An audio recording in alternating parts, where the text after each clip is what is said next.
नमस्कार. आपल्या अभ्यास वर्गाला आपण सुरुवात करूया. मी सुरुवातीला स्मिताताई देवधर यांना विनंती करते की त्यांनी अभंग म्हणावा आणि आपल्या अभ्यास वर्गाला सुरुवात करावी. नमस्कार. सर्व साधकांच्या हृदयस्थ परमेश्वराला पहिल्यांदा वंदन करते. गीता कळते गाता गाता या गीतमालेतलं काही श्रीराम बाळकृष्ण आठवडे सरांनी लिहिलेलं 16व्या अध्यायावरचं हे गीत सादर करायचा प्रयत्न करते. त्याची थोडीशी बॅकग्राऊंड अशी: देव आणि असुर मानवांचे दोन प्रकार. जीवनाच्या वरिष्ठ व्यवस्थेतून व्यवहार करणारी ती देव माणसे. अभय, दम, शांती, नम्रता आदी दैवी गुण त्यांच्या अंगी असतात. दैवी पद्धतीतून जीवनाचा पुढचा मार्ग मोकळा होत जातो. भगवान पार्थाला सांगतात, तुझं कथितो आधी दैवी संपदा. तुझ कथितो आधी दैवी संपदा, कथितो आधी दैवी संपदा.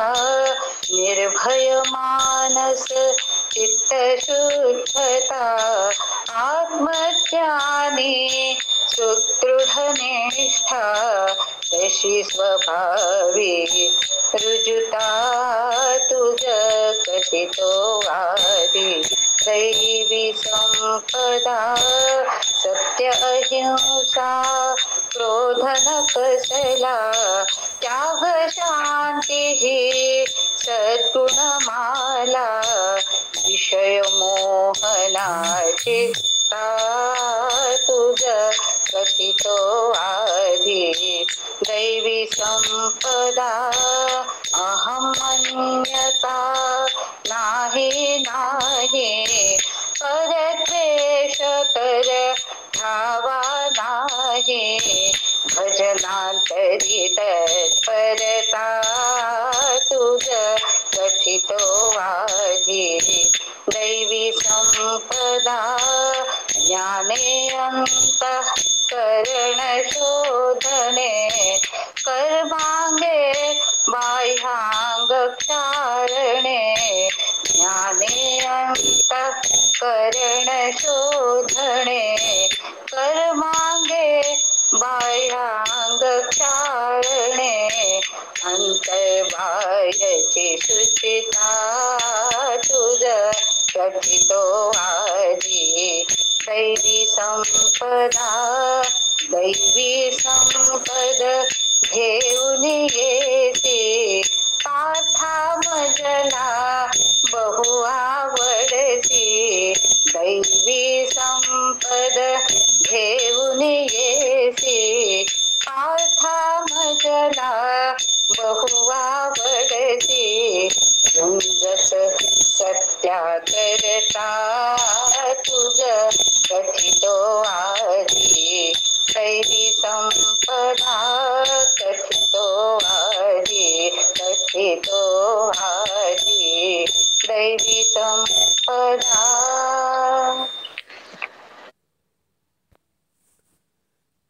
छान. मी आता सुचिताला विनंती करते की तिने निरूपणाला सुरुवात करावी. नमस्कार. आवाज येतोय माझा? हो हो, येतोय. ब्रह्मानन्दं परमसुखदं केवलं ज्ञानमूर्तिं द्वन्द्वातीतं गगनसदृशं तत्त्वमस्यादिलक्ष्यम् एकं नित्यं विमलमचलं सर्वधि साक्षिभूतं भावातीतं त्रिगुणरहितं सद्गुरुं तं नमामि. गुरुर्ब्रह्मा गुरुर्विष्णु गुरुर्देवो महेश्वरः गुरुः साक्षात् परब्रह्म तस्मै श्री गुरवे नमः. अलंकापुरी पुण्यभूमी पवित्र, तिथे नांदतो ज्ञान राजा सुपात्र. तया आठवीता महापुण्यराशी, नमस्कार माझा सद्गुरु श्री ज्ञानेश्वरासी. सगळ्यांना आदरपूर्वक नमस्कार. मागच्या वेळी आपण पाहिलं, भगवंत आपल्याला आसुरी प्रवृत्तीच्या लोकांचे गुणवैशिष्ट्य सांगतात. प्रवृत्तींच निवृत्तींच जनान विदुरासुरः. भगवंत काय म्हणाले 7व्या श्लोकामध्ये की आसुरी प्रकृतीचे जे लोक असतात ते त्यांना कशात प्रवृत्त व्हावं म्हणजे काय करावं आणि कशातून निवृत्त व्हावं किंवा काय करू नये हे ते जाणत नाहीत. म्हणजे असं आहे की आजकालचं उच्छृंखल वातावरण, खाणं पिणं, या आजकालचं दिलं जाणारं शिक्षण, या सगळ्याच्या प्रभावानं मनुष्य प्रवृत्ती आणि निवृत्ती म्हणजे काय करावं आणि कशापासून निवृत्त व्हावं हे काही जाणत नाही किंवा जाणू इच्छितही नाही. आणि एखादं जर यांना समजवायला लागला तर त्याचं ते मानतही नाहीत, त्याची चेष्टा करतात, त्याला मूर्ख समजतात आणि वृथा अभिमानानं स्वतःलाच अत्यंत बुद्धिमान समजतात. म्हणजे यांच्यावर आसुरी प्रवृत्तीचा विशेष प्रभाव असल्यानं त्यांची विहित कार्यात प्रवृत्ती आणि निषिद्ध कार्यातून निवृत्ती होत नाही. या कारणानं प्रवृत्ती आणि निवृत्तीला न जाणल्यामुळं सगळ्यात प्रथम आसुरी प्रवृत्तीचा आपल्यामध्ये प्रवेश होतो. म्हणजे श्रेयस काय आणि प्रेयस काय आणि यांना कसं जाणावं, तर याला एकतर गुरूंचा उपदेश घेऊन जाणावं, ग्रंथांद्वारा जाणावं, विवेकाद्वारा जाणलं जाऊ शकतं किंवा आणखीन कशाद्वारा प्रवृत्ती काय आणि प्रवृत्ती म्हणजे काय करावं किंवा कशापासून निवृत्त व्हावं हे मनुष्य आणखीन कोणत्या प्रकारानं जाणू शकेल. तर एखाद्या मनुष्यावर एखादं संकट ओढवलं, काही विशेष अडचणीत एखादी व्यक्ती सापडली, त्याच्या बाबतीत एखादी विचित्र घटना घडली, तर अशा प्रसंगात मनुष्याची विवेकशक्ती जागृत होत असते. किंवा एखाद्या महापुरुषाचा पूर्व कर्मानुसार पूर्व पुण्य उदयाला आल्यानंतर एखाद्या महापुरुषाचा जर त्याला सहवास मिळाला तरी सुद्धा मनुष्याची वृत्ती अंतर्बाह्य बदलून जाते. किंवा एखाद्या तीर्थस्थानी गेल्यावरही विवेक शक्ती जागृत होत असते. तसं तर भगवंतांनी प्रत्येक प्राण्याला विवेक दिलेला आहे. म्हणजे पशुपक्ष्यांमध्ये सुद्धा हा असतोच, पण पशुपक्ष्यांच्या योनीमध्ये या विवेकाला विकसित व्हायची संधी किंवा स्थान किंवा त्यांच्यामध्ये ती योग्यता नसते. मनुष्यामध्ये त्या विवेकाला विकसित करायची संधी, स्थान आणि योग्यता असते. पशुपक्षात हा जो विवेक असतो तो फक्त स्वतःच्या शरीर निर्वाह पुरताच मर्यादित असतो. पण मनुष्य या विवेक शक्तीपासून आपल्या परिवाराचं, आपण ज्या समाजात राहतो त्या समाजाचं पालन पोषण करू शकतो. दुर्गुण दुराचारांचा त्याग करून सद्गुण सदाचारांचा अंगीकार करू शकतो. यात भगवंतांना आपल्याला पूर्णपणे स्वातंत्र्य दिलेलं आहे. कारण मनुष्य योनी ही काय आहे, साधन योनी आहे. पशुपक्ष्यांमध्ये स्वातंत्र्य नाहीये, कारण पशुपक्ष्यांच्या योनी काय आहेत, फक्त भोग योनी आहेत. पण मनुष्याचं जेव्हा फक्त खाणं पिणं, भोग घेणं याच्यामध्येच वृत्ती राहते आणि त्याला कर्तव्य अकर्तव्याची शुद्ध राहत नाही, त्या मनुष्यात पशुप्रमाणे दैवी संपत्ती जरी असली तरी ती दबून राहते, प्रगट होत नाही. मग अशा मनुष्यांसाठी भगवंतांनी जनाह असं पद दिलेलं आहे. म्हणजे जनाहापासून नराधमांपर्यंत भगवंतांनी या आसुरी प्रकृतीच्या लोकांना मनुष्यवाचक शब्द योजलेलाच नाहीये. जरी मनुष्यामध्ये आसुरी संपत्तीचा त्याग करायची आणि दैवी संपत्तीचा अंगीकार करायची योग्यता आहे, असं असून सुद्धा जी माणसं दैवी संपत्तीचा अंगीकार न करता आसुरी संपत्ती कायम ठेवतात ती मनुष्य म्हणायला योग्यच नाहीयेत. अशी माणसं पशु आणि नरकातल्या प्राण्यांपेक्षाही निकृष्ट आहेत. कारण पशु आणि हे नरकातले प्राणी पापांचं फल भोगतात आणि पवित्र होत जात आहेत. म्हणजे जे आता पशु योनीत आहेत किंवा नरकांमध्ये यातना भोगणारे जे आहेत ते त्यांचं पापांचं फल भोगत असल्यामुळं त्यांचा पापांचा निराश होतोय आणि ते पवित्र होण्याकडे जात आहेत.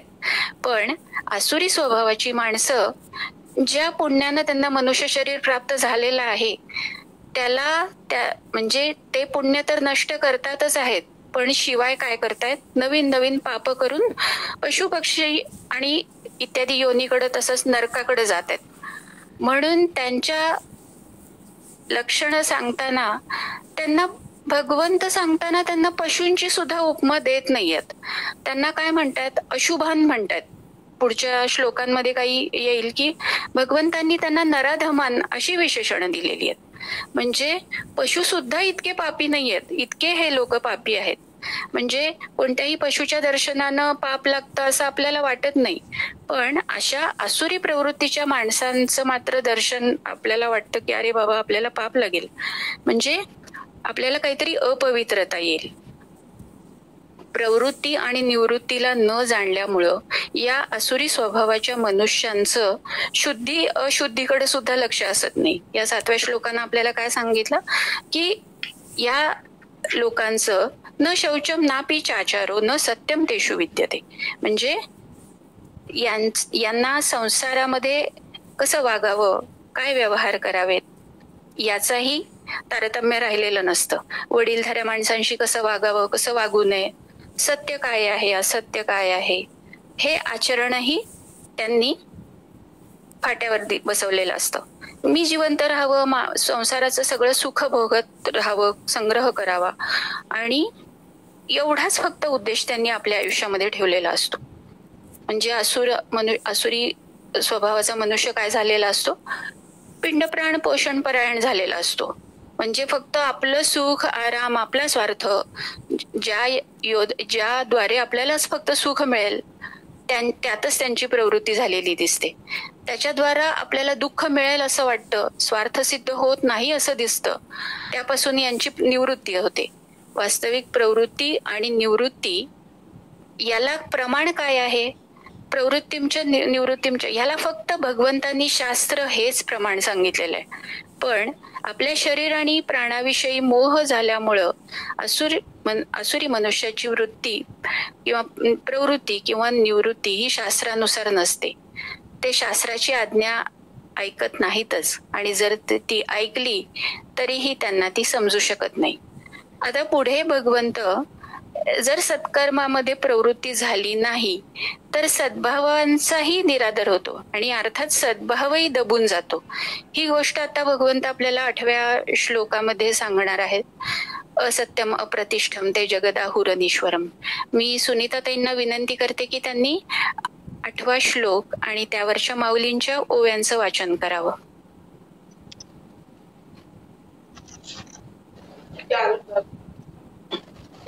अध्याय 16वा 8वा श्लोक.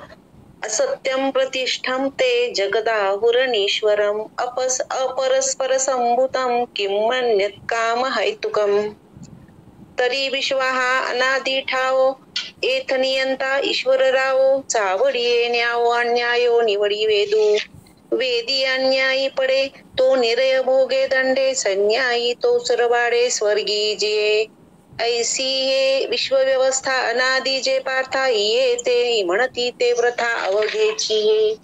यज्ञ मूढ ठाकिले यागी देवपिसे प्रतिमा लिंगी.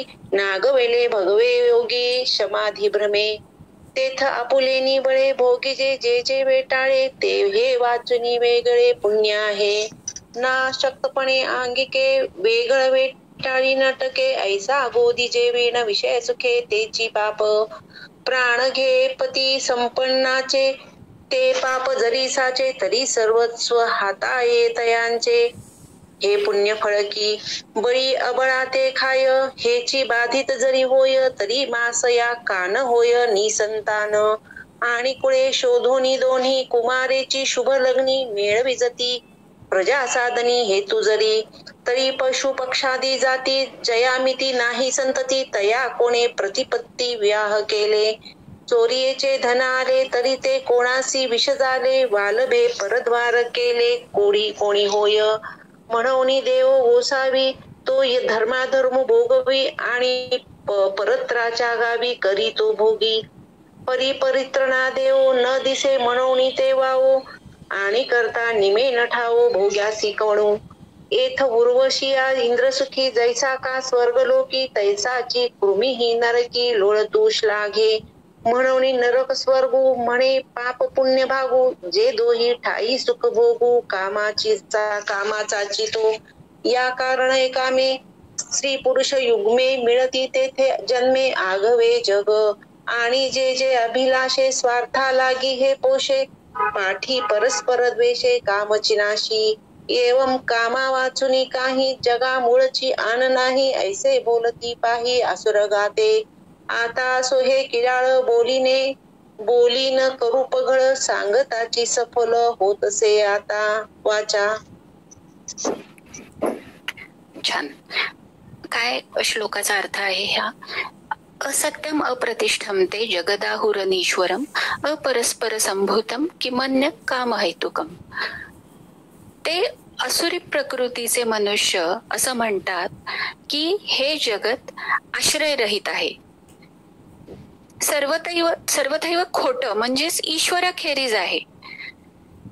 आणि कसं उत्पन्न झालेलं आहे? आपोआप स्त्री पुरुषांच्या संयोगानं हे उत्पन्न झालेलं आहे. म्हणून केवळ विषय भोगांकरताच हे आहे, याशिवाय दुसरं काय? याशिवाय या जगाचा दुसरा हेतू आणखीन हेतू काय आहे? किमान्यत काम हेतुकम. या कामाचा भोग घेण्याकरताच हे शरीर प्राप्त झालेलं आहे किंवा हे विश्व उत्पन्न झालेलं आहे. याशिवाय ह्याचा दुसरा कुठला हेतू आहे, असा प्रश्न ते करतात. म्हणजे आपण असं जाणतो की मानवी विश्व हे अनादी असून याचा नियंता भगवंतच आहे. या सृष्टीची उत्पत्ती, स्थिती आणि लय हे परमात्म्यापासूनच होतात. हा परमात्मा कसा आहे तर तो सर्वज्ञ आहे, स्वयंप्रकाश आहे. ज्या वेदांच्या बाबतीत मोठमोठे विद्वान मोहित होतात, ते वेद आदिकवी ब्रह्मदेवाच्या अंतःकरणामध्ये भगवंतांनी केवळ संकल्पानं प्रकाशित केले. म्हणजे या सृष्टीची निर्मिती ही त्या चेतन तत्वातून झालेली आहे. म्हणजे आणि तेच चेतन तत्व प्राणीमात्रामध्ये असलेलं चैतन्य हे जसं प्राणीमात्रांमध्ये आहे तसंच ते जड पदार्थामध्ये सुद्धा आहे. म्हणजे असं आहे ना की आपण आता आधुनिक शास्त्र सुद्धा असं मान्य करतं की जी शक्ती सजीवांमध्ये आहे तशीच एक अस्वयंवेद्य शक्ती निर्जीवांमध्ये सुद्धा आहे. आणि त्याला त्यांनी ॲटॉमिक सोल असं नाव दिलेलं आहे. या शक्तीलाच आपलं शास्त्र काय म्हणतंय? याला परमतत्व असं म्हणतंय. आणि हजारो वर्षांपासून आपल्या आध्यात्मिक तत्वज्ञानामध्ये याच ॲटॉमिक सोलला काय म्हटलेलं आहे? सत्य असं म्हणलेलं आहे. म्हणजे या विश्वामध्ये ही अस्वयंवेद्य शक्ती असल्याशिवाय ज्या काही गोष्टी आहेत, म्हणजे गुरुत्वाकर्षण आहे, वेगवेगळ्या रासायनिक प्रक्रिया आहेत, लोहचुंबकांमधलं आकर्षण आहे किंवा अपसरण आहे, हे या सगळ्याची उपपत्ती ती शक्ती अस्तित्वात आहे हे मानल्याशिवाय लागणारच नाही. या प्रचंड विश्वातल्या मला ज्ञात असलेल्या अज्ञात असलेल्या प्रत्येक सजीवात आणि निर्जीवामध्ये ही अचिंत्य शक्ती आहेच. तिच्यामुळेच या अनाकलनीय ब्रह्मांडाचा सगळा व्यापार अत्यंत शिस्तबद्धपणे सुरू आहे. ती अचिंत्य शक्ती काय आहे याचा शोध घेण्याचा प्रयत्न आधुनिक शास्त्रज्ञ करतातच आहेत. त्यांची सगळी धडपड ही त्या शक्तीला जाणण्यासाठीच आहे. मग या अचिंत्य अस्वयंवेद्य शक्तीची ॲटॉमिक सोलची किंवा परमसत्याची जाण जी काही आहे ती मला बहिर्मुखतेनं होणार नाहीये. त्यासाठी काय करायला हवं? त्याला अंतर्मुखताच यायला हवी, इंट्रोव्हर्ट व्हायला हवं. आणि अध्यात्मशास्त्राची बैठक हाच त्याचा पाया आहे. बहिर्मुख होऊन त्या सत्यतत्वाचा शोध घेणाऱ्या शास्त्राला किंवा शास्त्रज्ञांना वेगवेगळ्या भौतिक सुखसोयींची निश्चितच प्राप्ती होईल. पण अंतिमतः जर समाधान आणि आनंद प्राप्त करायचा असेल तर या सत्याकडे, अध्यात्म ज्ञानाकडेच परतायला हवं. मग इथे भगवंत या श्लोकामध्ये आपल्याला सांगतायत की असा जो सृष्टीचा नियंता आहे त्याला हे लोक मानतच नाहीत आणि अधर्माचरणानं या सगळ्याला हे सगळं जे शास्त्र, आपले अध्यात्मशास्त्र सांगताय, त्याला हे सगळे लोक काय म्हणतात, हे अत्यंत थोतांड आहे असं म्हणतात. आणि त्यांचं असंही म्हणणं आहे की या सृष्टीची निर्मिती कशी झालेली आहे, तर ती स्त्री पुरुष यांच्या संयोगानंच हे विश्व निर्माण झालेलं आहे. ईश्वर वगैरे याचा निर्माता कोणीही नाहीये. याचं सर्वात भयावह उदाहरण म्हणजे कोण असेल तर चार्वाकाचं तत्वज्ञान. वेद प्रामाण्य न मानणारा नास्तिक जडवादाचा एक प्रातिनिधिक आचार्य म्हणजे चार्वाक आहे. असा संदर्भ आला की हा बृहस्पती नामक एका आचार्यांचा शिष्य आहे. म्हणजे देवांचे गुरु बृहस्पती ते नाहीत, हे एक वेगळे कोणीतरी बृहस्पती, त्यांचा हा मुलगा आहे किंवा शिष्य आहे असा उल्लेख आलेला आहे. आणि त्या आचार्य बृहस्पती नावाचे जे आचार्य होते ते स्वतः जडवादी तत्वज्ञानाची त्यांची परंपरा होती. आणि हीच या चार्वाकानं चालवलेली दिसते. काय नेमकं या चार्वाकाचं तत्वज्ञान आहे हे आपण थोडक्यात बघूया. की चार्वाकाच्या मते प्रत्यक्ष हेच एक प्रमाण आहे. म्हणजे एखादी गोष्ट सिद्ध करायसाठी आपण जी काही प्रमाण मानतो ना, म्हणजे प्रत्यक्ष आहे, अनुमान, अर्थापत्ती अशी जी शास्त्रानं प्रमाण सांगितलेली आहेत, त्यामध्ये हा चार्वाक जो आहे तो प्रत्यक्ष हेच एक प्रमाण मानतो. म्हणजे जी गोष्ट प्रत्यक्ष प्रमाणानं सिद्ध होत नाही ती सत्य नाहीच. त्यामध्ये त्यानं पृथ्वी, जल, तेज, वायू ही 4 महाभूत प्रत्यक्ष प्रमाणानं कळतात म्हणून ती सत्य आहेत असं म्हणलेलं आहे. म्हणजे प्रत्यक्ष वायूचं तरी कुठं अस्तित्व जाणवतं, पण कसं आहे की त्वचेला वायूचं ज्ञान होतं, त्यामुळे वायूला त्यानं मानलेलं आहे. म्हणजे पृथ्वी, जल, तेज आणि वायू ही 4 महाभूत, म्हणजे जे डोळ्यांना दिसते, बहिरेंद्रियांना ज्याचं ज्ञान होतं तेच फक्त प्रत्यक्ष म्हणावं. म्हणजे भूतचतुष्टय पृथ्वी, जल, तेज आणि वायू हीच फक्त सत्य आहेत. आणि आकाश, काल, दिशा, आत्मा, पुनर्जन्म, पूर्वजन्म, धर्म, अधर्म हे सगळं काही खोटं आहे. मरण म्हणजेच मोक्ष असं याचं म्हणणं आहे. अर्थ आणि काम हेच 2 पुरुषार्थ आहेत. त्यातही अर्थाला पुरुषार्थ का म्हणायचं, तर हा कामाचं साधन आहे म्हणून अर्थ सुद्धा गौणच आहे. फक्त विषय सुख हाच परमपुरुषार्थ आहे, काम हाच एक परमपुरुषार्थ आहे, आणि लोकसिद्ध राजा हाच ईश्वर आहे, हाच भगवंत आहे. वेद हे काहीतरी निरर्थक सांगतात म्हणून ते प्रमाण मानता येत नाहीत. यज्ञ, याग, श्राद्ध, पक्ष इत्यादी सगळी कर्म व्यर्थ आहेत असं याचं चार्वाकाचं म्हणणं आहे. आणि त्यांचं ऐहिक फळ काही दिसत नाही.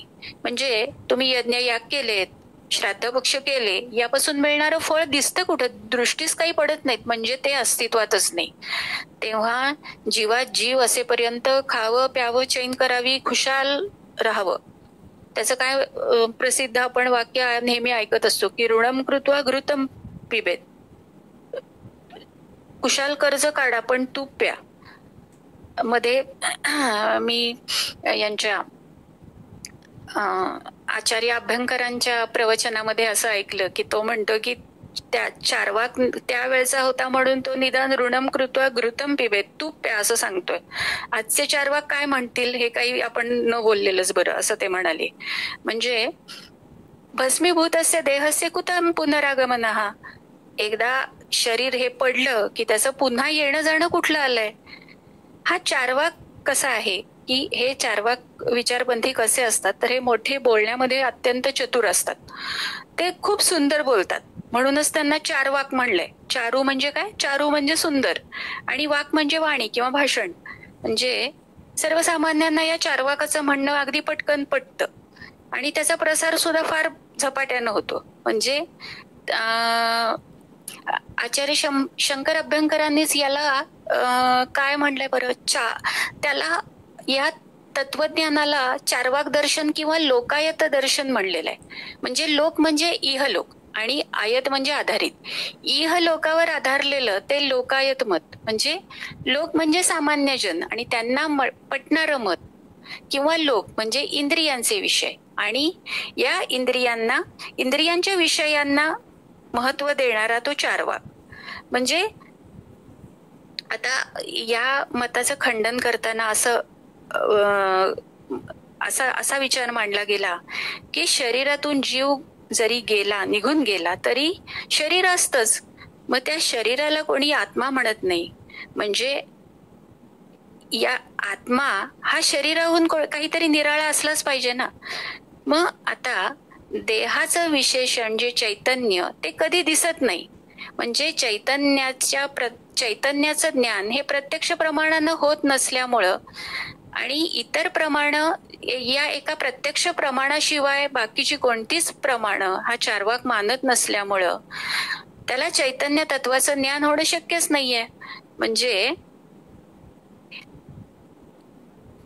आता जर असं म्हणलं तर ज्या शरीरातून प्राण निघून गेलेला आहे आणि तिथं भूतचतुष्टय म्हणजे जे पृथ्वी, जल, तेज, वायू याला प्रमाण मानून हा चार्वाकांना आपला सिद्धांत मांडलेला आहे, ते त्या मृत शरीरामध्ये सुद्धा हे भूतचतुष्टय उपस्थितच आहे.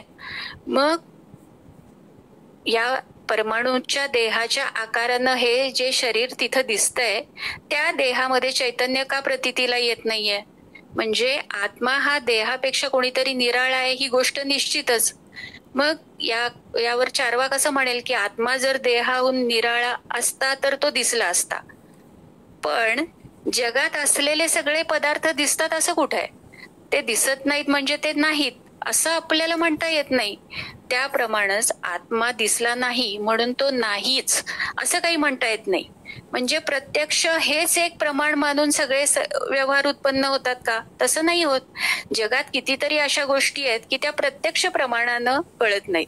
अगदी साधं व्यवहारातलं उदाहरण घ्यायचं झालं तर मन, आपलं जे मन आहे ते कुठे कळतं? प्रत्यक्ष प्रमाण याला मनाला आपल्या काय देता येतं बरं? म्हणजे आपल्या मनामध्ये जे काही प्रेम, वात्सल्य किंवा द्वेष, मत्सर, क्रोध अशा ज्या काही भावना असतात, अंतःकरणाचे वेगळे वेगळे विकार असतात, ते प्रत्यक्ष त्याबद्दल प्रत्यक्ष प्रमाण काय देता येईल? कृतीतून, माणसाच्या वर्तणुकीतून ते दिसेल. पण प्रत्यक्ष प्रमाण, आता मी शांत बसलेली आहे तर माझ्या मनामध्ये काय चाललंय, काय भावना आहेत हे कोणाला कळेल? म्हणजे ते आपल्याला तर्कानंच जाणायला लागतं. म्हणजे तर्क म्हणजे त्याला शास्त्रानं अनुमान प्रमाण मानलेलं आहे. म्हणजे यथार्थ ज्ञानाचं साधन हे अनुमान प्रमाण हेही एक आहेच. किंवा दुसरं काही आपल्या काही प्रॉपर्टीज असतील किंवा एखादं कोर्टामध्ये डॉक्युमेंट प्रूव्ह करायचं असेल तर हे सगळं कशावरून केलं जातं? अधिकृत अशा कागदपत्रांवरूनच हे सिद्ध केलं जातं. म्हणजे शब्द प्रमाण हे सुद्धा एक सिद्धांत सिद्ध करण्याचं आधारभूत प्रमाण आहे. किंवा आपण पूर्वीच्या काळी, आता आपण SMS पाठवतो, व्हॉट्सअप करतो किंवा आणखीन काही हे सगळी साधनं वापरतो, पण पूर्वीच्या काळी आपलं कुशल काय करायचे? पत्रावरून, पोस्टाद्वारेच कळवलं जायचं. म्हणजे हे सगळं शब्द प्रमाण नाही असं कसं म्हणता येईल? तेव्हा प्रत्यक्ष हे एकच प्रमाण आहे हे म्हणणं म्हणजे चार्वाकाचं म्हणणं हे पोरकटपणाचं नाहीये का? म्हणजे प्रत्यक्ष, अनुमान, शब्द ही किमान 3 प्रमाणं तर मानावीच लागतील ना. आता चार्वाक असं म्हणतो की मरण म्हणजेच मोक्ष, पण मोक्ष इतका सोपा थोडीच आहे. आपल्याला आपले वेद तर असं म्हणतात की एक वेळ आकाशाची घडी करता येईल पण आत्मसाक्षात्काराशिवाय मोक्ष मात्र मिळणार नाही. म्हणजे काय? आपल्या आत्मस्वरूपाच्या यथार्थ साक्षात्काराशिवाय आपली सगळ्या सुखदुःखातून सुटका होणार नाहीये. म्हणजे मरण म्हणजेच मोक्ष असं असतं तर मोक्ष इतका दुर्मिळ म्हणून सांगितला गेला नसता. किंवा सगळ्या दुःखातून जीवाची सुटका होणं याला मोक्ष असं म्हणतात. आणि दुःखांची निर्मिती कशामधून होते? तर दुःखांची निर्मिती ही अज्ञानमूलक आहे. म्हणून मोक्षासाठी अज्ञानाचा निराश करून घेणं आवश्यक आहे. मरणानं किंवा आत्महत्यानं मोक्ष मिळणं कसं शक्य आहे? तेव्हा ही चार्वाकाची मोक्षाची कल्पना सुद्धा अत्यंत क्षुद्र कल्पनेवर आधारित आहे. किंवा आता पुढे त्यानं काम म्हणजे विषय सुख हाच खरा पुरुषार्थ असं जे म्हणलेलं आहे ते म्हणणं सुद्धा त्याचं अत्यंत चुकीचं आहे. कारण विषय सुखांची पूर्णता असून सुद्धा मनाला समाधान होत नाही असा कितीतरी त्याला शास्त्रामध्ये प्रमाण आहेत. तेव्हा काम हाच परमपुरुषार्थ आहे हे म्हणणं पण बरोबर नाहीये. किंवा लोकसिद्ध राजा म्हणजे लोकप्रिय राजा हाच ईश्वर मानावा असं सुद्धा चार्वाकाचं म्हणणं अत्यंत हास्यास्पद आहे. राजा हा जरी ईश्वर असता तर इतक्या आपल्याला इतिहासामध्ये राज्यक्रांत्या झालेल्या दिसतात, त्या झाल्याच नसत्या. म्हणजे आपल्या अंगी सामर्थ्य असेपर्यंत आपलं राज्य कोणीच जाऊ देत नसतो. म्हणजे आपल्या इच्छेप्रमाणे सगळ्या विश्वाची घडामोड करणारा ईश्वर हा राजापेक्षा निराळा यात शंका नाही. राजाच्या सत्तेपेक्षा ईश्वराची सत्ता ही अनंत पटींनी श्रेष्ठ आहे. आणि ईश सत्तेपुढे राजाची सत्ता ती काय? म्हणजे त्याला अगदी समुद्रामध्ये एखादा खसखशीचा दाणा असं सुद्धा उपमा देता येईल. म्हणजे वेद काहीतरी सांगतात म्हणून ते अप्रमाण आहेत असे जे चार्वाक म्हणतात ते काही बरोबर नाहीये. ते त्यांच्या वेदांबद्दलच्या अत्यंत अज्ञानाचं द्योतक आहे. म्हणजे वेदांचा सूक्ष्म अभ्यास केला तर आपल्याला असं दिसून येतं की वेदातले हे सगळे सिद्धांत जे आहेत त्याचा बाध होत नाही, ते निराबाध आहेत. भौतिकशास्त्राचं आधुनिक संशोधन सुद्धा या वेदांमधल्या सिद्धांतांचा अद्याप बाध करू शकलेलं नाहीये. उलट काय होतंय की या सिद्धांताचं स्थिरीकरणच होते. म्हणजे वेद काहीतरी सांगत आहेत आणि ते अप्रमाण आहेत हे चार्वाकाचं मत अत्यंत अज्ञानाचं लक्षण आहे. म्हणजे या श्लोकाचा जो गाभा आहे की या म्हणजे जे दर्शन सांगितलेलं आहे आपली संस्कृती बघितलं ना तर इतकी उदार आहे ना की ह्या चार्वाकाच्या सिद्धांतांना सुद्धा एक दर्शन म्हणून आपल्या संस्कृतीनं मान्यता दिलेली आहे. याला चार्वाक दर्शन म्हणलेलं आहे. म्हणजे याला बघितलं ना तर तोही पंचमहाभूतातलं आकाश हे 5वं महाभूत सुद्धा मानायला तयार नाहीये. धर्म आणि मोक्ष हे 4 पुरुषार्थ ज्याच्यावर संपूर्ण आधार आहे त्याला त्या धर्म आणि मोक्षाला सुद्धा हा मानत नाहीये. काम हा एकमेव पुरुषार्थ याला मान्य आहे. चैतन्य विशिष्ट देह म्हणजेच पुरुष आणि अर्थात आत्मा आणि पुनर्जन्म हे काही त्याला मान्य नाहीये. प्रत्यक्ष प्रमाण हेच एकमेव प्रमाण मानतो.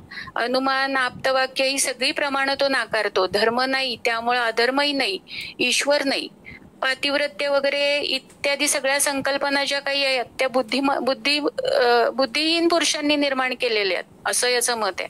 म्हणजे कार्यकारण भावाला याच्या तत्वज्ञानामध्ये कोणतंच स्थान नाहीये.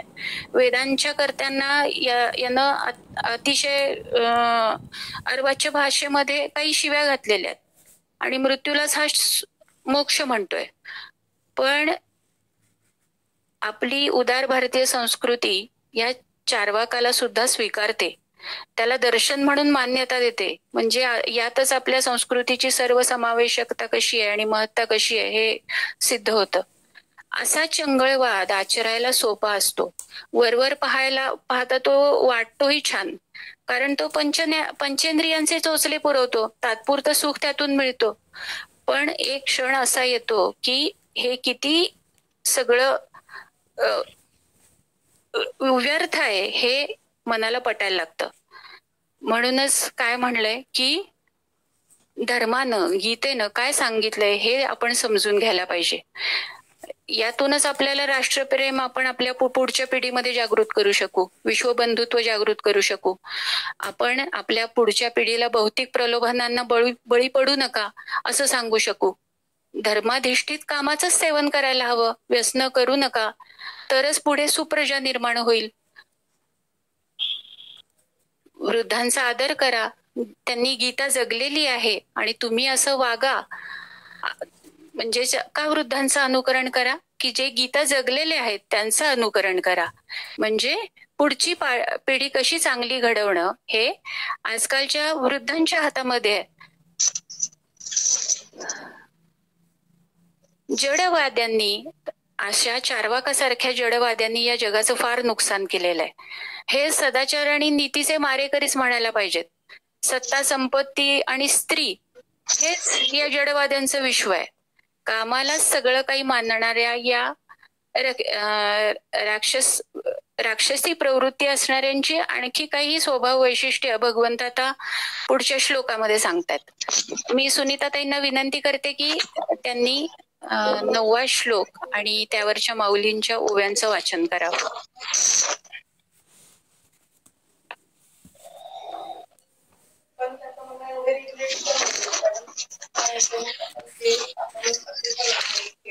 सुनीता ताई ऐकू येत नाही. हो येते येते. एतां दृष्टीम अवष्टभ्य नष्टात्मानो अल्पबुद्धया प्रभवन्त्ययुग कर्माणः क्षयाय जगतो हिता. आणि ईश्वराची आखंती नुसधियाची करीती इच्छा चाथी हेही नाही चित्ती निश्चयकू. किंबहुना उघड अंगी लावून या पाखांड नास्तिकपणाचे हाड रोविले जीवी. ते वेळी स्वर्गा लागी आदरू का नरकाचा अडदरू. या वासनांचा अंकुरू जळून गेला मग केवळ ये देह खोडा. अमेध्योदकाचा बुडबुडा विषय पंकी सोहाडा बुडाले गा. जे आटावे होती जळचर ते डोही मिळती ढीवर. कापडावे होय शरीर ते रोगा उदयो. उदय जणे केतूचे जैसे विश्वा अनिष्टोद्देशे. जन्मती ते तैसे लोकाटू. विरुळलिया अशुभ फुटती ते कोंभ. पापाचे कीर्तिस्तंभ चालती ते. आणि मागा पुढा जाळणे वाचून आगी काही नेणे. तैसे विरुद्धची एक करणे भलते या. परितेची गा करणे आदरिती संभ्रमे जेणे. तो ऐक पार्था म्हणे श्रीनिवासू.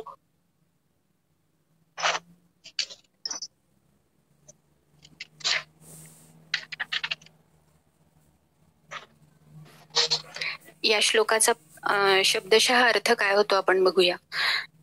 एतां दृष्टीमवष्टभ्य नष्टात्मानोल्पबुद्धया प्रभवन्त्युग्र कर्माणा क्षयाय जगतो हिताः. काय म्हणलं या श्लोकामध्ये की एताम म्हणजे या दृष्टीचा म्हणजे कुठल्या नास्तिकवादाचा आश्रय घेणारे, नास्तिकवादाचा आश्रय घेणारे जे मनुष्य आपल्या नित्य स्वरूपाला मानत नाहीत, ज्यांची बुद्धी तुच्छ आहे आणि जे उग्र कर्म करणारे संसाराचे शत्रू आहेत, त्या मनुष्यांच्या शक्तीचा उपयोग जगताचा नाश करण्यासाठीच होत असतो. म्हणजे एताम दृष्टीमवष्टभ्य म्हणजे जे या नास्तिकवादाचा आश्रय घेतात त्यांच्या बाबतीत काय म्हणलेलं आहे की यांना कर्तव्य अकर्तव्य काहीच नाही. शौच सदाचार शुद्ध अशुद्ध हे मानणं नाही. ईश्वर नाही ही संकल्पना दृढ झालेली. आपलं काही प्रारब्ध कर्म आहे हे नाही, ही मान्यता नाही. पाप पुण्य याला मानत नाहीत. परलोक मानत नाहीत.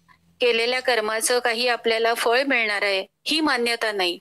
अशा नास्तिक दृष्टीचा आश्रय घेऊन जे वागतात त्यांच्या बाबतीत काय म्हणलेलं आहे की नष्टात्मानः आत्मा हे चेतन तत्व आहे, त्याची कोणती तरी सत्ता आहे ही गोष्ट ते मानतच नाहीत. ते तर असं मानतात की जसं कात आणि चुना याच्या मिश्रणात एकत्र केलं कात आणि चुना की लाल रंग निर्माण होतं, त्याचप्रमाणे भौतिक तत्वांच्या मिलनातून चेतन तत्व निर्माण झालेलं आहे. ते चेतन म्हणजे काही वेगळी वस्तू आहे असं काही नाही. त्यांच्या दृष्टीत जडच मुख्य आहे म्हणून ते चेतन तत्वापासून पूर्णपणे विन्मुख झालेले असतात. म्हणजे चेतन तत्वापासून विन्मुख झाला असल्यामुळं त्यांचं पूर्णपणे पतनच झालेलं असतं. आता म्हणजे कर्म अकर्म किंवा करण्याला योग्य आणि अयोग्य असं हे काही मानतच नाहीत. आता आपण साधी व्यवहारातली जर काही उदाहरणं बघितली की आपल्या कर्माच्या बाबतीत कसं आहे, आपण साधं उदाहरण बघू की आपण पाणी प्यायचं कर्म केलं की आपण पाणी प्यालो की आपली तहान भागतेच. म्हणजे या कर्माचं फळ आपल्याला लगेच मिळालेलं आहे. समजा एक दुसरी गोष्ट घेऊया लक्षामध्ये की आपण काही नोकरीसाठी अप्लाय केला, तर यामध्ये काय होईल की आपण पहिल्यांदा ऍप्लिकेशन करू, जिथं आपल्याला नोकरीची अपेक्षा आहे तिथे आपण ऍप्लिकेशन करू. नंतर ते आपल्याला काही टेस्ट द्यायला सांगतील, फिजिकल टेस्ट होईल, काही रिटन टेस्ट होतील. त्यातून आपण जर पुढे गेलो, या आपण जर क्लिअर केल्या तर आपल्याला इंटरव्ह्यू साठी बोलवतील. नंतर आपलं तिथे सिलेक्शन होईल. हे सगळं आपण जर थ्रू झालो तर आपलं सिलेक्शन होईल. म्हणजे या प्रक्रियेसाठी आपल्याला काही काळ थांबायला लागेल. म्हणजे आपण कर्म केलं, आपण पहिलं कर्म बघितलं ज्यामध्ये काय, आपल्याला तहान लागली, आपण पाणी प्यालो, किंवा आपल्याला भूक लागली, आपण जेवलो, तर आपली तहान भागली, भूक भागली, कर्मफळाची प्राप्ती लगेच झाली. आता आपण नोकरीसाठी अप्लाय केलाय, तर इथं आपल्याला काही काळ थांबायला लागलं. आपल्याला भले तो आपण ऍप्लिकेशन केल्यापासून आपलं फायनल सिलेक्शन होईपर्यंत 7-8 महिन्याचा, वर्षाचा काळ आपल्याला थांबायला लागेल. म्हणजे फलप्राप्तीसाठी काय होईल की काही काळ आपल्याला थांबायला लागेल. आता आणखीन एक प्रकार बघितला की आपण जे कर्म करतो त्याचं फळ आपल्याला खूप काळानंतर मिळेल, किंवा कदाचित या जन्मात किंवा पुढच्या जन्मात सुद्धा मिळेल. म्हणजे ज्याला आपण संचित म्हणतो. मग हे जे संचित आहे, त्या आपलं शास्त्र आपल्याला काय सांगतं की आपलं जे संचित आहे ते आपल्या शरीराच्या पतनानंतर हे मृत्यू संचिताचं गाठोडं हे काय होतं, ह्याचं काय होतं, म्हणजे जे फळ आपल्याला मिळालेलं नाहीये. कर्माचा सिद्धांत काय सांगतो की कर्म हे फळ देऊनच शांत होतं आणि ते त्याच व्यक्तीला भोगावं लागतं. मग ज्या कर्माचं फळ आता आपल्याला मिळालेलं नाहीये त्या कर्माचं काय होतं, तर त्याचं संचितामध्ये रूपांतर होतं आणि आपलं सूक्ष्म शरीर म्हणजे लिंग शरीर जे असतं ते त्या संचिताचं गाठोडं घेऊन जातं आणि त्या संचिताला अनुरूप आपल्याला पुढं परत जन्म घ्यावा लागतो. म्हणजे मृत्यूच्या वेळी काय घडतं की या जन्मातलं जे जे भोगणं पूर्वनियोजित असतं ते भोगून संपलं, त्यामुळे जाणं तर क्रमप्राप्त आहे, पण इंद्रियांना असलेली विषय भोगाची इच्छा, लालसा इतकी तीव्र आहे की त्यामुळं आपल्याला हे शरीर सोडायची इच्छा होत नाही. हे द्वंद्व चाललेलं असल्यामुळंच मृत्यूच्या समयी मनुष्याला तीव्र वेदना होतात. विषय भोगांची आसक्ती हेच त्याला कारण आहे. म्हणजे आता साधं जर उदाहरण बघितलं की नारळ ज्यावेळी ओला असतो त्यावेळी कसं असतं की कवटीपासून त्या करवंटीपासून खोबरं वेगळं करणं खूप अवघड असतं, ते निघत नाही. पण नारळ ज्यावेळी आतनं सुकतो त्यावेळी ते खोबरं आतलं सहजच वेगळं झालेलं असतं. त्याचप्रमाणे देहामध्ये आपली या सगळ्या विषय भोगामध्ये आपली जोपर्यंत आसक्ती आहे तोपर्यंत देह सुटणं अवघड आहे. म्हणजे साधं जर आपण लोणच्याच्या बाटलीचं उदाहरण घेतलं की आपण ती बाटली रिकामी केली तर त्या बाटलीचा वास किंवा तेलकटपणा इतका चिकटलेला असतो की तो जाता जात नाही. म्हणजे विषय भोगाची देहाला इतकी आसक्ती निर्माण झालेली असते की देह सोडून जाण्याची वेळ आली तरी ती आसक्ती जाता जात नाही. मग ही आसक्तीच देहबंधनाला म्हणजे परत परत जन्म घेण्याला कारणीभूत ठरते. मग जर मला या देहबंधनातून कर्मबंधनातून सुटायचं असेल तर काय करायला हवं की मी कर्म अशा कुशलतेनं करायला हवीत की कर्म करून सुद्धा त्याचं फळ भोगावं लागणार नाही. म्हणजे कर्म तर करावंच लागतं पण भोग मात्र नको. मग यावर उपाय काय, तर आपल्याला शास्त्रानं, आपल्या धर्मशास्त्रांनी, ग्रंथांनी, संतांनी, गीतेनं आपल्याला काय सांगितलेलं आहे, कर्म करून ते संपूर्ण विश्वात व्याप्त असणाऱ्या भगवंतांना अर्पण करणं हाच या कर्मबंधनातून सुटण्याचा इलाज आहे. पण हे अल्पबुद्धीचे लोक जे असतात त्यांच्या ठिकाणी हा जो विवेकाचा विचार असतो तो नसतोच आणि याबाबत त्यांचे विचार अत्यंत क्षुद्र किंवा तुच्छ असतात. त्यांची दृष्टी ही दृश्य पदार्थांवरच असते. कमवावं, खावं, प्यावं आणि मौज करावी. पुढे भविष्यात याचा परिणाम काय होईल, परलोकात गेल्यानंतर काय होईल, पुनर्जन्म कोणता येईल आपल्याला, या गोष्टी त्यांच्या बुद्धीमध्ये येतच नाहीत. इथं अल्पबुद्धीचा अर्थ असा नाही की प्रत्येक कामात त्यांची बुद्धी काम करत नाही. सत्यतत्व काय आहे, धर्म काय आहे, अधर्म काय आहे, सदाचार म्हणजे काय, दुराचार म्हणजे काय आणि त्याचा परिणाम काय होईल, याच विषयामध्ये फक्त त्यांची बुद्धी काम करत नाही. पण धनसंग्रहाच्या बाबतीत त्यांची बुद्धी अत्यंत तल्लख असती. म्हणजे पारमार्थिक उन्नतीच्या बाबतीत त्यांची बुद्धी अत्यंत तुच्छपणे काम करते किंवा क्षुद्र असते, पण सांसारिक भोगांच्या बाबतीत फसण्यासाठी त्यांची बुद्धी अत्यंत कुशल असते. मी एकदा देगलूरकर महाराजांच्या प्रवचनात ऐकल्याचं मला आठवतंय की निर्बुद्ध कोण ते म्हणाले, बुद्धी कोणाला नाही. ज्यांना बुद्धी नाही असं म्हणतात ती सुद्धा नोटबंदीच्या वेळी चालली ना. नोटबंदीच्या काळामध्ये प्रत्येकाची बुद्धी चालली असं ते उदाहरण सांगत होते. मला खूप हसू आलं. ते म्हणाले की या नोटा ज्या काही आहेत त्या कोणाच्या नावाने कशा जिरवाव्यात हे प्रत्येकाला त्यावेळी प्रत्येकाची बुद्धी चालली, मग ती नाही असं कसं म्हणायचं. देगलूरकर महाराजांचीच या दैवी संपत्तीवरती त्यांची चातुर्मासामध्ये प्रवचनं होतात पंढरपूरमध्ये, आणि त्या प्रवचनांमध्ये ते अगदी एक एक म्हणजे प्रत्येक गुण त्यांनी अक्षरशः म्हणजे तो चातुर्मास पूर्ण त्यांचा तो एक गुण त्यांनी इतका विस्तारानं सांगितलेला आहे.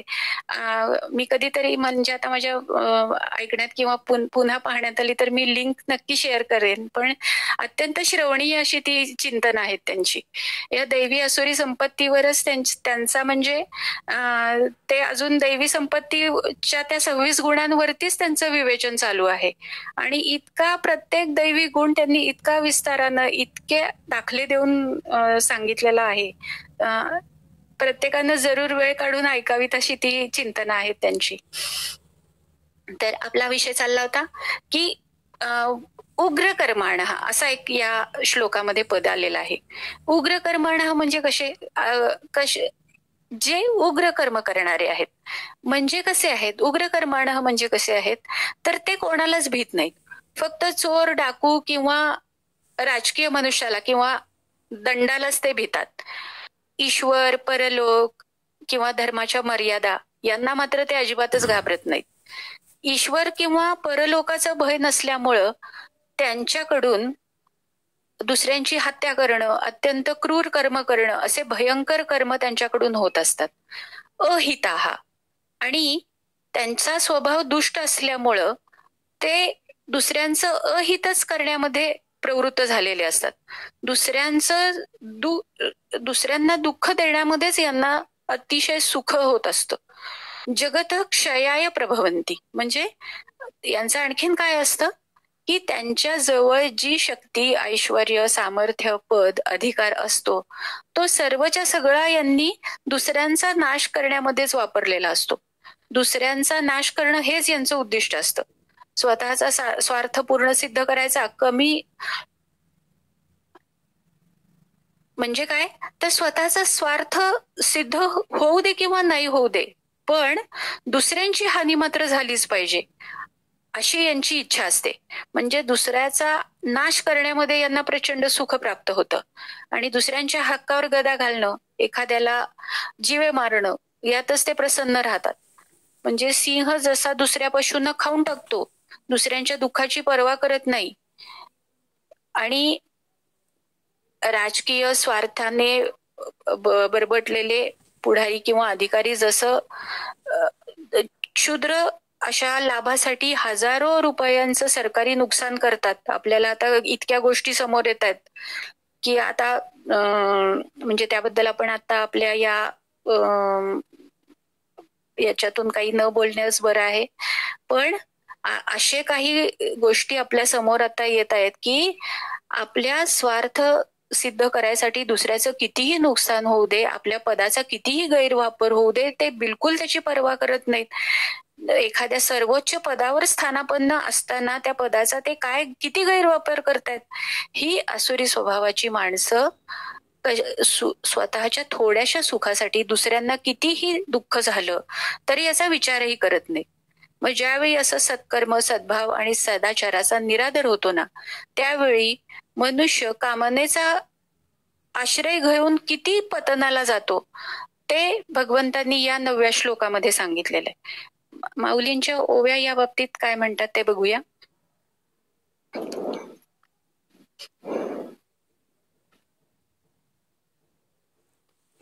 आणि ईश्वराची या खंती नुसधियाची करीती चांती, हेही नाही चित्ती निश्चयू एको.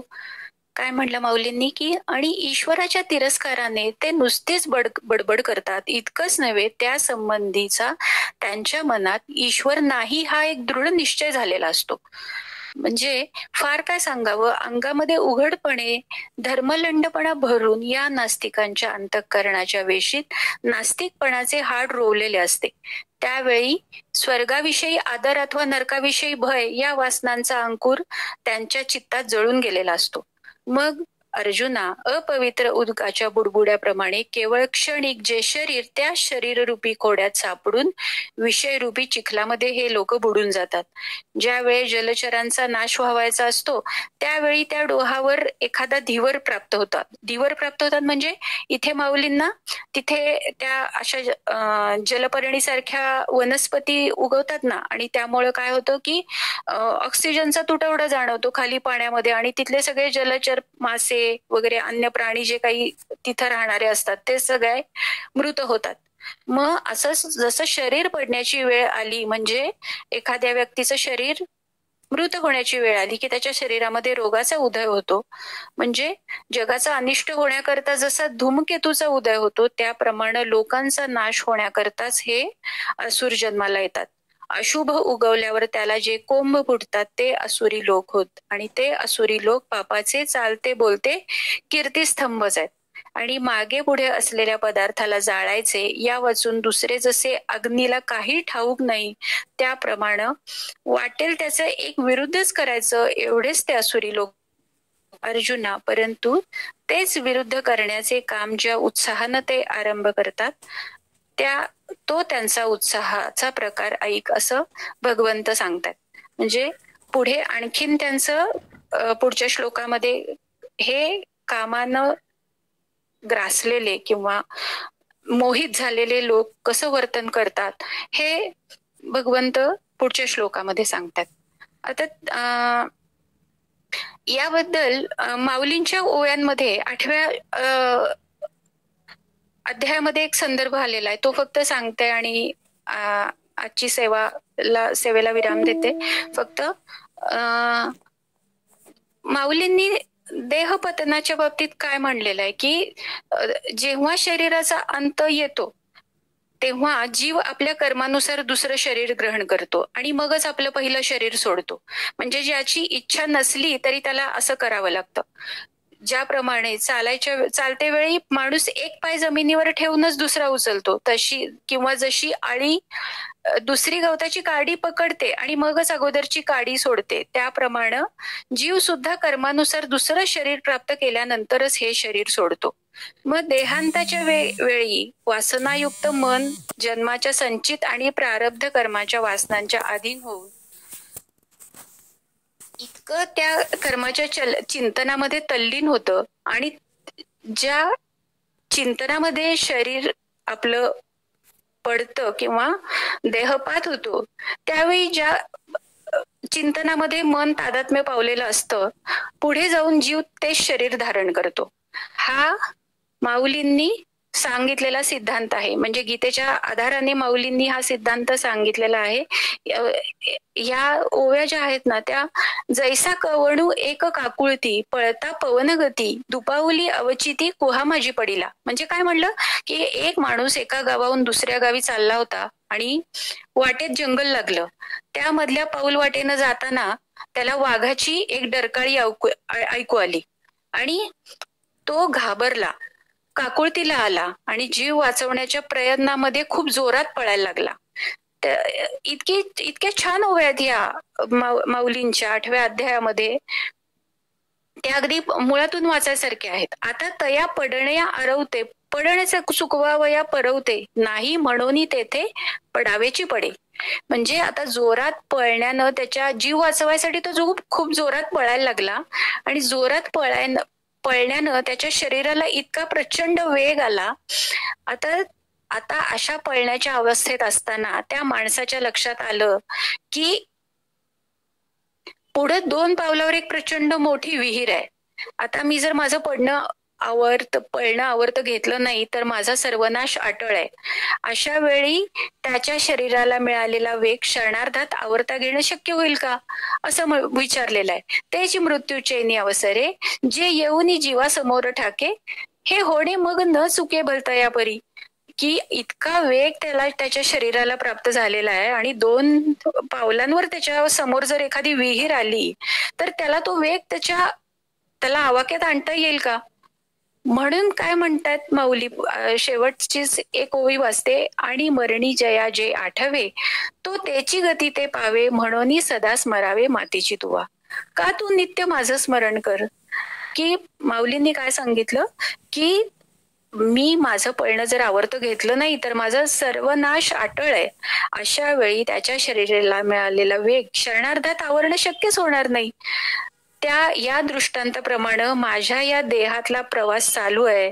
मी माझं या विचारानं मी अगदी व्याकुळ झालेलो आहे, अगदी काकुळतीला आलोय. विषय भोग प्राप्तीच्या प्रयत्नात माझ्या मनाला इतका वेग आलेला आहे, मी इतका धुंदीत चाललेलो आहे. अशा बेसावध क्षणी जर मला मृत्यूनं गाठलं तर काय होईल. या मृत्यूच्या क्षणी मला माझ्या मनाचा वेगाला आवरता येईल का. मग काय होईल, मला विहिरीमध्ये पडावेच लागेल. म्हणजे काय, या समोर माझ्या समोर जी विहीर आलेली आहे त्यामध्ये मी कोसळणारच आहे. मग काय होईल, मला विहिरीमध्ये पडावेच लागेल. म्हणजेच काय होईल, मला दुसरा देह पुनर्जन्म घ्यावाच लागेल. दुसरा देह मला प्राप्त होणारच आहे. मग इथं पुढे जाऊन माऊली सिद्धांत सांगतात, तेवी जितेनी अवसरे जे आवडोनी जीवी उरे, तेची मरणाची ये मेरे फार हो लागे, आणि मरणी जया जे आठवे तो त्याची गती ते पावे, म्हणून सदा स्मरावे मातीची तुवा. मरण समयी ज्या भावना, ज्या अतृप्त वासना, जे विचार असतात त्या फार हो लागे असं म्हणतात माऊली. म्हणजे पुष्कळ होतात आणि मग ह्या वासना पुनर्जन्माला कारणीभूत ठरतात. यम म्हणजे गीतेनं सांगितलं की यम यम वापी स्मरण भावन त्यजत्यन्ते कलेवरम तम तमेवैते कौंतेय सदा तद्भाव भाविता. म्हणजे मनुष्य अंतकाळी ज्या भावाचं स्मरण करत शरीराचा त्याग करतो त्यालाच तो जाऊन मिळतो. कारण काय असतं की तो नेहमी त्याच भावाचं चिंतन करत असतो. म्हणजे हा अध्याय भगवंतांनी इतका विस्तारानं ही दैवी असुरी प्रकृती, आपल्याला असं वाटू शकतं की दैवी संपत्तीचे श्लोक भगवंतांनी 3 श्लोकामध्ये आटोपते घेतले आणि पुढचे सगळे 24 पर्यंतचे श्लोक असुरी संपत्ती भगवंत सांगत सुटले. काय कारण आहे याच्या मागं. आपल्याला इतके सावध करतायत भगवंत की मी माझ्यासाठी म्हणत म्हणत किती हाय हाय करायचं. म्हणजे जसं एखाद्या बुलेट ट्रेन मधनं जाताना मिळालेला आपल्याला जो वेग असतो ना, तसा आपल्या मनाला मिळालेला वेग आहे. किंवा एखाद्या विमानाचा प्रवासाचा सुद्धा वेग म्हणलं तर हे होणार, अतिशयोक्ती ठरणार नाही. इतकं आपलं मन वेगानं धावत असतं. मग हा वेग आपल्याला कसा आवरता येईल. आणि हा जर मनोवेग, हा वेग आपण भगवंतांकडे वळवला नाही तर काय आहे की माऊलींनी सांगितलं की त्या विहिरीत तू पडणारच आहेस. म्हणून गीता, ज्ञानेश्वरी, माऊली आपल्याला जे समजून पटवून सांगतायत की आपली जीवन पद्धतीच आपण कशी आचरावी हे वेळोवेळी वेगवेगळ्या सिद्धांतातून, वचनातून भगवंतांनी सांगितलेलं आहे. आपण पुढच्या वेळी काममाश्रित्य दुष्पुरम म्हणजे पुढे आणखीन जी असुरी प्रवृत्ती भगवंतांनी निवेदलेली आहे त्याचा अभ्यास आपण पुढच्या वेळी करूया. आजची सेवा भगवंतांच्या चरणी अर्पण करून थांबते. श्रीकृष्ण अर्पणमस्तु.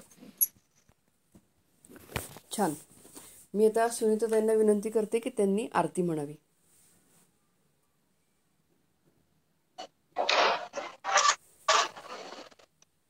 गीतेची आरती. जय भगवत गीते, जय भगवत गीते, हरि ही कमल विहारिणी सुंदर सुपुनीते. जय भगवत गीते, कर्म सुमर्म प्रकाशिनी कामासक्ति हरा, तत्वज्ञान विकाशिनी विद्या ब्रह्म परा.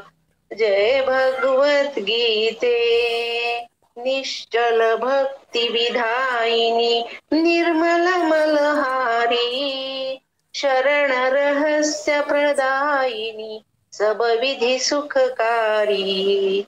जय भगवत गीते. राग द्वेष विदारिणी कारिणी मोद सदा. भव भय हारिणी तारिणी परमानंद प्रदा. जय भगवत गीते. आसुर भाव विनाशिनी नाशिनी तमरजनी. दैवी सद्गुणदायिनी हरिरसिका सजनी. जय भगवत गीते. समता त्याग सिखावनी हरिमुख की बानी. सकल शास्त्र की स्वामिनी श्रुतियों की रानी. जय भगवत गीते. दया सदा बरसावनी मातु कृपा कीजे. हरिपद प्रेम दान कर अपनो कर लीजे. जय भगवत गीते. ओम जय भगवत गीते. जय भगवत गीते. हरिः कमल विहारिणी सुंदर सुपुनीते. जय भगवत गीते.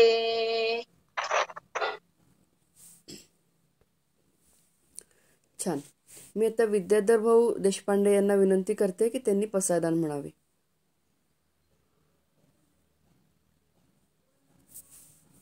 विश्वात्मके देवाजवळ हे पसायदान मागितलेलं आहे. पसायदान म्हणजे प्रसाद. प्रसाद मागितलेला आहे परमेश्वराकडे, विश्वात्मके देवाकडे. आता विश्वात्मके देवे येणे वाग्यज्ञे तोषावे. तोषोनी मज द्यावे पसायदान हे. जे खळांची व्यंकटी सांडो तया सत्कर्मी रती वाढो. भूता परस्परे पडो मैत्र जीवांचे. दुरितांचे तिमिर जाओ विश्व स्वधर्मे सूर्ये पाहो. जो जे वांछील तो ते लाहो प्राणी जात. वर्षत सकळ मंगळी ईश्वर निष्ठांची मांदी आई. अनवरत भूमंडळी भेट तू भूताल. चला कल्पतरूंचे आरव चेतना चिंतामणीचे गाव. बोलते जे अर्णव पियुषाचे. चंद्रमे जे अलांछन मार्तंड जे तापहीन. ते सर्वाही सदा सज्जन सोय रे हो तू. किंबहुना सर्व सुखी पूर्ण होऊनी ती लोकी. भजजो आदि पुरुषी अखंडित. आणि ग्रंथोपजीविये विशेषी लोकीये. दृष्टादृष्ट विजय हो आवेजी. येत म्हणे श्री विश्वेश्वराओ. हा होईल दान पसाओ. येणे वरे ज्ञानदेव सुखिया झालाय. सुखिया झालाय. सुखिया झालाय.